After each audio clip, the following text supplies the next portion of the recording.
Buenas noches, bienvenidos a Sala de Prensa de Caracol ahora con el análisis de los hechos que son noticia en el país.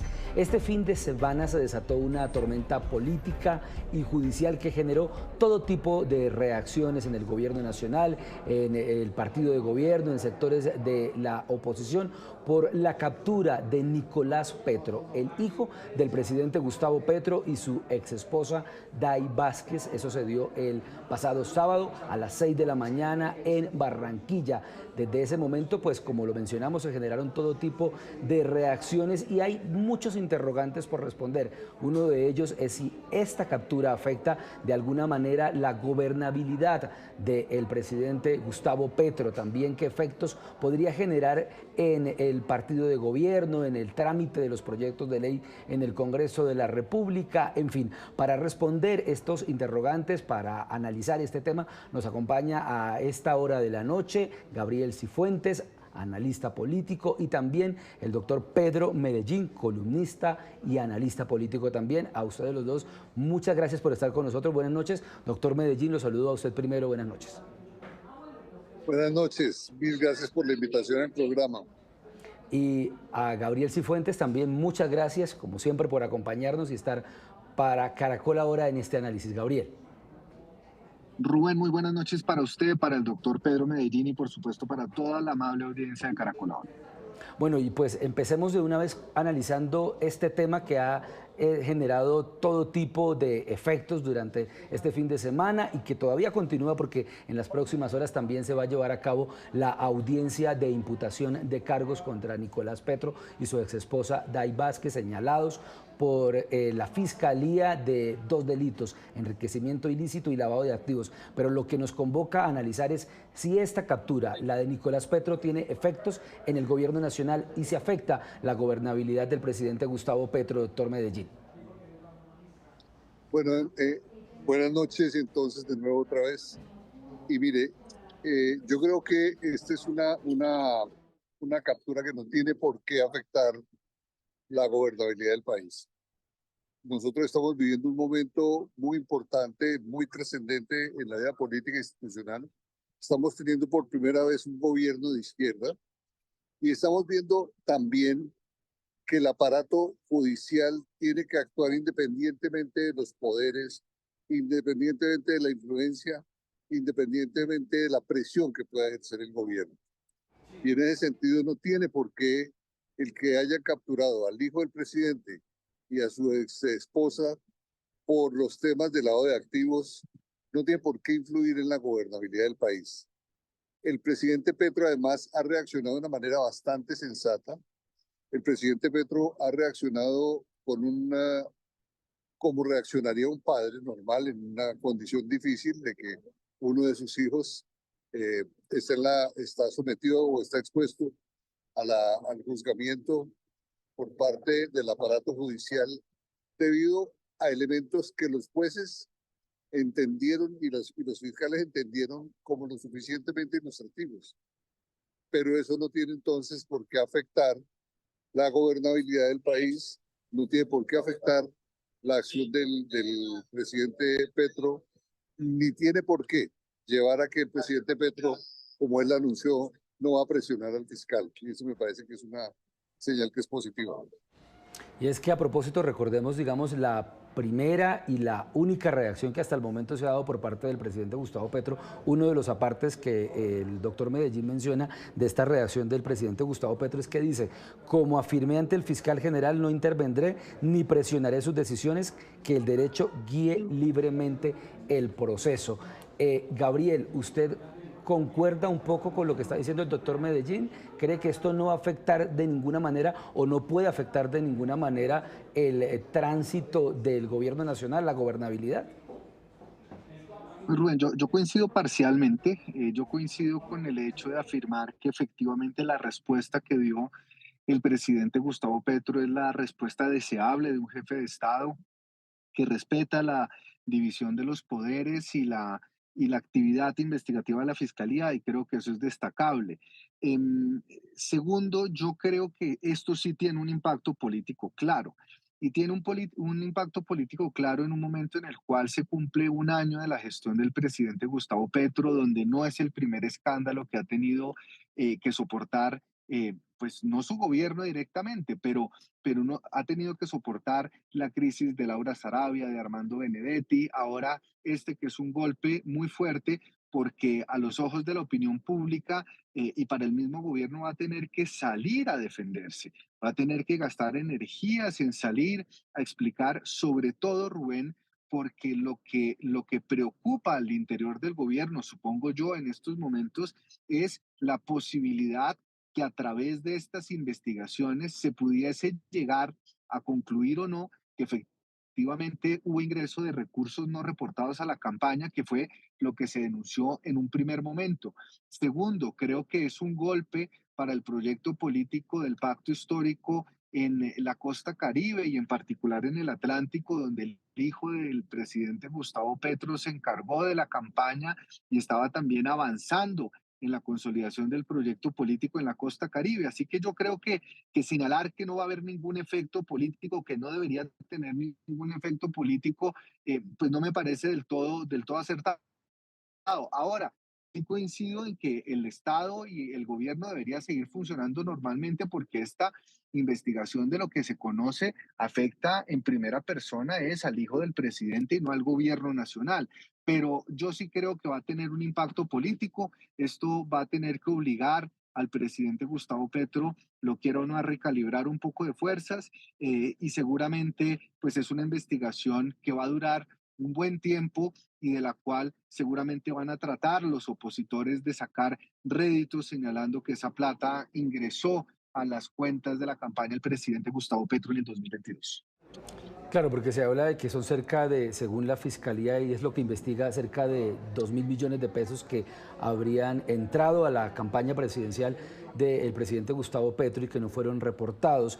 Pero hablando ahora de este tema, del proyecto político que mencionaba también Gabriel, doctor Medellín, estamos a portas, o ya empezó mejor, una campaña electoral, unas elecciones regionales para el próximo mes de octubre, elegir alcaldes, gobernadores, diputados, etcétera. El proyecto del pacto histórico, el partido de gobierno también se va a ver afectado, se podría haber afectado con todo este tema de la captura del hijo del presidente Gustavo Petro y también los hechos de corrupción o escándalos de corrupción que han salpicado al gobierno nacional. Mire, no me cabe duda y como lo dice muy bien Gabriel, va a afectar sobre todo el pacto histórico en la costa Caribe y en particular al Atlántico. Hay que recordar que Nicolás Petro era la persona de confianza de Gustavo Petro y quien estaba liderando el movimiento del pacto histórico tanto en la costa Caribe como en particular en Atlántico. Nicolás Petro se estaba metiendo en la casa a combatirles, a pelearles, a luchar la primacía política y en ese sentido era muy importante y fue muy importante lo que está jugando en esta dirección el pacto histórico en esta nueva elección. Sin Nicolás Petro, el pacto histórico queda en una condición muy difícil porque Nicolás era el que llevaba el liderazgo, era el que llevaba la vocería y era el que ha logrado los pactos. Entonces se va a afectar seriamente la capacidad electoral del pacto histórico, los votos y la posibilidad de haber nombrado diputados o concejales o alcaldes o gobernador se va a ver muy limitado porque Nicolás Petro va a tener que estar atendiendo a la justicia colombiana en lugar de estar atendiendo a la elección colombiana. Y es que hay quienes se atreven a señalar en este momento que el resultado para el pacto histórico, partido de gobierno en las elecciones de octubre, va a ser desastroso, que no van a poder sacar muchos alcaldes, que en este momento incluso la figura más visible que tendría el pacto histórico en estos cargos de elección popular para el próximo mes de octubre sería la alcaldía de Bogotá con Gustavo Bolívar. ¿Qué piensa al respecto, Gabriel? Pues yo creo que no solo para el pacto histórico, Rubén, sino también para los sectores alternativos, estas van a ser unas elecciones que a juzgar por las encuestas el día de hoy van a implicar un reversazo enorme. Las encuestas muestran que no va a ser fácil la contienda en Bogotá, a pesar de que Gustavo Bolívar está liderando las encuestas. Recordemos que es doble vuelta y que el resto de los candidatos son una atomización de la centroderecha. En Medellín no le va para nada bien al candidato de Quintero y parece que Federico Gutiérrez está tomando la delantera. En Cali pasa lo mismo, en Cartagena vuelven repitentes a buscar una plaza que había estado en manos de Dau, que era considerado alternativo, en Cúcuta, en Manizales, en fin. Yo creo que para los sectores alternativos que además apoyaron al presidente Gustavo Petro en la segunda vuelta y que podrían considerarse como grupos afines ideológicamente o de centro-centroizquierda, no les va a ir muy bien, según lo que señalan, repito, hoy las encuestas, y eso sin contar además, Rubén, y esto hay que decirlo con toda claridad, de esas peleas intestinas al interior del pacto histórico que han salido a la luz pública en las últimas semanas y que dan cuenta de las enormes fracturas que por supuesto pasarán una cuenta de cobro al momento de las elecciones. Entonces, creo que el panorama en octubre no es muy halagueño para el pacto, para el presidente, para los sectores alternativos, y eso, por supuesto, es también una situación crítica para el gobierno nacional, porque si bien todas las elecciones regionales en octubre son un termómetro a la gestión del gobierno, esta en particular era importante porque es el primer gobierno de izquierda del país y porque se estaba tratando de consolidar una fuerza política no solo a nivel nacional con el presidente Gustavo Petro, sino también en las regiones. Entonces, creo que el panorama no es del todo alentador para el pacto histórico, pero en general para los sectores alternativos e independientes. Sí, porque también los analistas, como ustedes dicen que las elecciones de octubre serían ese termómetro como una especie de plebiscito para el gobierno nacional y poder medir, digamos, qué tanta aceptación ha tenido para impulsar estas reformas en el Congreso de la República, que es otro de los temas que algunos dicen que se van a afectar, ese trámite de reformas, la salud, la laboral, a la educación. ¿Ustedes qué piensan, doctor Medellín? Sin duda, mire, yo creo que tiene razón el análisis y lo que las encuestas muestran es que efectivamente va a ser una valoración y va a ser un examen del primer año de gobierno y de las posibilidades reales que tiene la izquierda de proyectarse como una fuerza política permanente. Si las elecciones, el pacto histórico es derrotado por la derecha y la centro derecha, al gobierno Petro le toca apretar muy duro el acelerador y tratar de buscar al máximo las mayores realizaciones, los mayores desarrollos posibles de su programa de gobierno para ver si pueden mantenerse como una opción política electoral. Plantearse que ellos van a ser como un espacio político igual que Venezuela, donde la izquierda se perpetúa, lo que hemos visto es que si la derecha y la centro derecha y el centro logran pararse firmes y logran ganar las elecciones, van a plantear un marco político muy difícil para la continuidad de la izquierda en Colombia, para la continuidad de los grupos alternativos, son los que ahora serían, ya no son grupos alternativos, sino grupos de oficialistas de gobierno. Y en ese sentido, entonces, yo creo que va a ser un muy buen termómetro para medir realmente a los colombianos qué tan cerca ven o qué tan lejos ven o qué tan bien ven o qué tan mal ven la gestión del presidente Petro en este primer año y en ese momento será el primer año y medio de gobierno. Presidente Gustavo Petro para sacar adelante estas reformas que mencionábamos, porque además el gobierno no tiene coalición. El presidente Gustavo Petro echó para atrás la coalición con los partidos políticos, Gabriel. Sí, y efectivamente, Rubén, lo que vimos en la elección de la presidencia al Senado fue el primer revés, el primer día de la nueva legislatura con la elección de Iván Name, que no tenía el visto bueno del gobierno, del presidente Gustavo Petro, pero nunca se puede subestimar el poder de un gobierno en el Congreso. Creo que no va a arrancar esta segunda legislatura con las mayorías consolidadas como sí ocurrió en la legislatura pasada, pero sigue manteniendo y tiene a la mano la posibilidad de consolidar unas mayorías precarias si logra entender, Rubén, que el gran paquete de reformas que ha presentado tienen que ser objeto de una conversación, de un consenso, de una negociación con los partidos, porque es la única manera en que los partidos puedan ceder.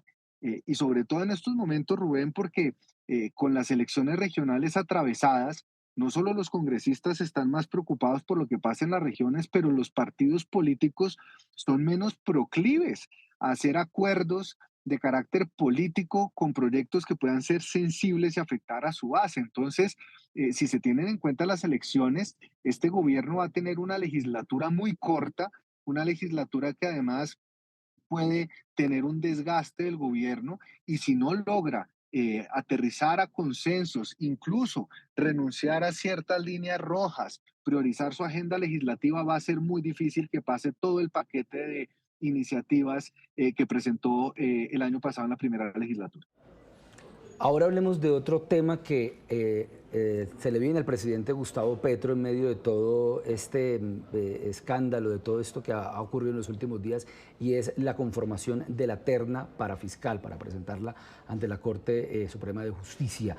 ¿Ustedes creen que hay conflicto de interés por parte del presidente Gustavo Petro? ¿Lo tendría para conformar esta terna, doctor Medellín?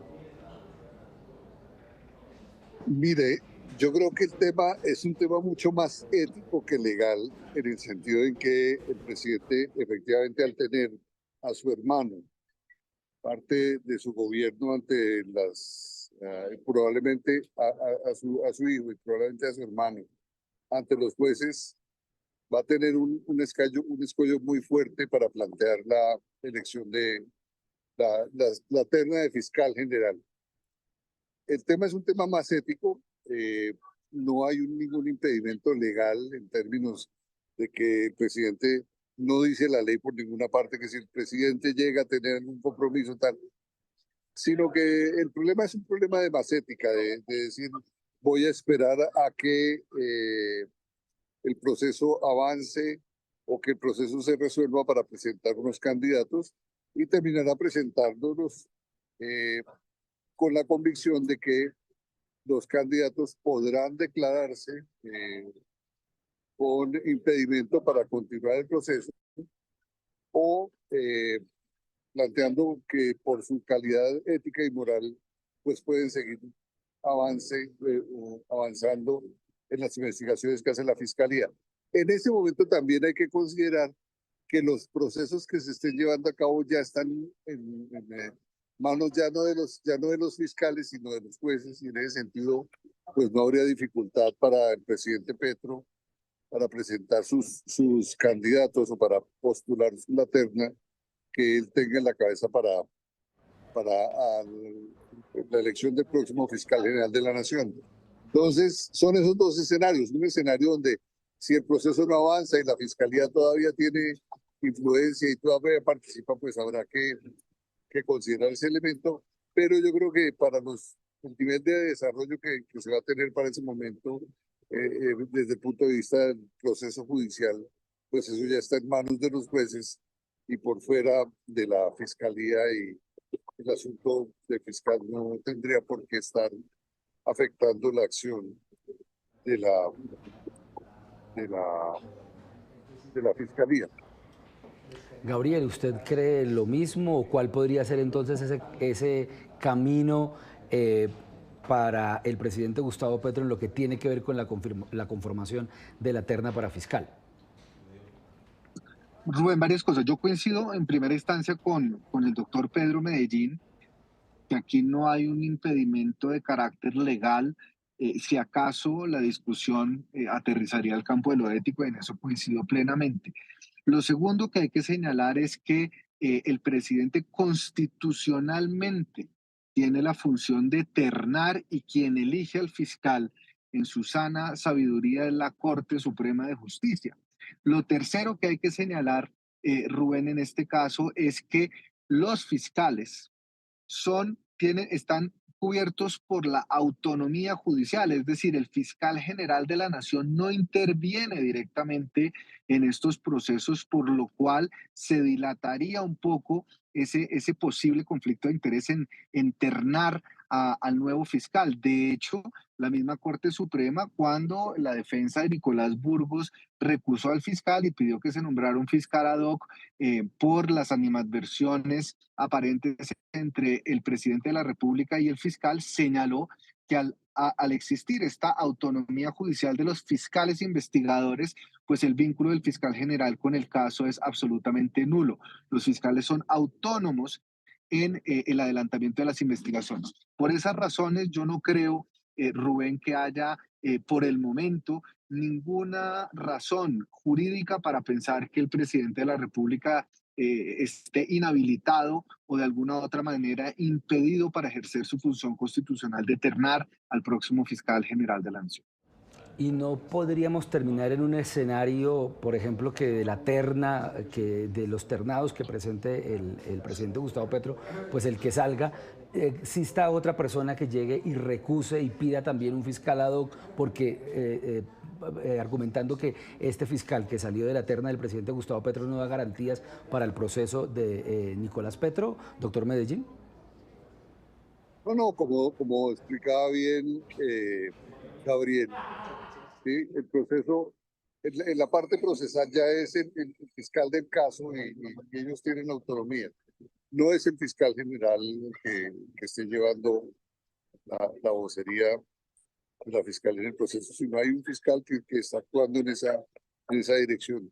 Si llegase a presentar el caso por alguna razón, evidentemente se puede hacer la recusación y la justicia tiene establecidos unos mecanismos en caso donde se presente esa situación, pero ya la Corte ha sido clara y en su momento, pues me imagino, podrán recurrir ante las instancias jurídicas, pues, judiciales competentes para hacer las recusaciones o hacer las solicitudes que a bien tengan las partes. ¿Qué podemos esperar, digamos, de cara a este proceso, Gabriel, que tiene todos los matices, todos los tintes, el tema judicial, pero que sin duda alguna, como lo hemos venido conversando durante estos minutos, tiene o impacta mucho el tema político? ¿Qué podemos esperar nosotros en los próximos meses? ¿Un desgaste del gobierno defendiéndose y digamos como algunos temas importantes del país quietos por el gobierno estarse defendiendo constantemente de todos estos temas que lo salpican? Yo no veo al presidente directamente saliendo mucho más allá de lo que dijo a intervenir en el proceso y eso es algo que hay que celebrar, pero seguramente sus fuerzas políticas, sus alfiles, sus ministros sí van a salir toda vez que haya una noticia a defender al presidente. Lo segundo es, Rubén, que yo sí creo que esto impacta en ese abismo, en esa fractura ya existente entre el presidente y los órganos de control y dentro de la base política, pues se comienza también a fortalecer o van a comenzar a utilizar el discurso de que hay una persecución política por los constantes y evidentes contrastes entre el presidente y la procuradora y el fiscal. Pero yo, Rubén, señalaría algo adicional y es que este es un proceso que tiene un impacto político y tiene unos matices políticos. Si usted ha revisado los análisis de los juristas expertos, muchos ponen en duda la necesidad de que se diera una captura televisada con ese despliegue de información que ante la opinión pública no se puede distinguir que es una imputación, una acusación, un juicio y ya dan como culpable y por hecho el hecho de que el hijo del presidente se haya enriquecido o que se haya financiado la campaña. Entonces, obviamente eso va a generar un ambiente de tensión en la opinión pública, más en época de elecciones, donde no necesariamente el presidente, pero sí su grupo político va a tener que desgastarse y quemar muchos cartuchos en la defensa del presidente y de su proyecto político. Vale, doctor Pedro Medellín, ¿alguna reflexión final ya sobre este tema de gobernabilidad y de lo que pueda venir en los próximos días frente a este escándalo? No, a mí me parece que estamos viviendo un momento muy interesante para el país. Estamos los colombianos descubriendo la importancia política e institucional de los jueces ejerciendo su labor, juzgando las condiciones y las situaciones a que haya lugar cuando haya las pruebas o las evidencias concretas en el tema, independientemente de la interferencia de los demás poderes.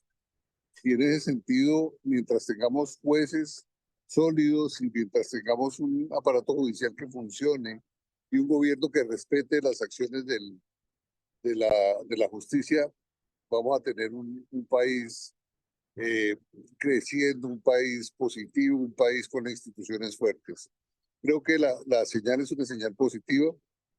Creo que el hecho de que esté presentándose una situación en la cual se captura al hijo de un presidente, el presidente respeta la acción de los jueces y reacciona como un padre diciendo que espera que a su hijo le vaya lo mejor posible, pero también que espera que judicialmente el resultado se tome en derecho. Me parece que es una buena señal para los colombianos en términos de la solidez de las instituciones. Una buena señal para el mundo. Las instituciones funcionan y la independencia de poderes es una condición fundamental para que la democracia se mantenga. Pues doctor Medellín, muchas gracias por acompañarnos aquí en Sala de Prensa de Caracol Ahora. Buenas noches. A ustedes muchas gracias. A Gabriel, saludos. Y a Gabriel Cifuentes también, nuestro analista también de cabecera, muchas gracias por estar con nosotros aquí en Sala de Prensa. Gabriel. Rubén, muchas gracias. Un saludo a Pedro y quiero decirle una cosa. Se derrumba un mito. ¿Qué hubiera pasado en la Venezuela de Chávez o de Maduro si hubieran capturado a alguno de sus hijos? Yo coincido con el doctor Pedro Medellín que acá Colombia ha dado una muestra de respeto a la institucionalidad y eso yo lo rescato como algo positivo y en eso suscribo cada una de las palabras que dijo el doctor Medellín. Muchísimas gracias, Gabriel. Respeto por la institucionalidad. A ustedes gracias por estar con nosotros aquí en Sala de Prensa de Caracol Ahora. Sigan con nuestra programación. Buenas noches.